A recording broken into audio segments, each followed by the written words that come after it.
প্রেয়সী সেই তো আবার দুজনে দেখা হলো, জানি না কি নামেতে তোমাকে ডাকবো বলো।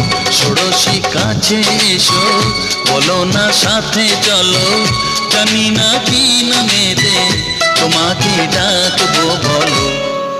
চোখের তারায় কি জাদু, মুখের হাসি কি মধু, এমন আগুন আগে তো দেখিনি।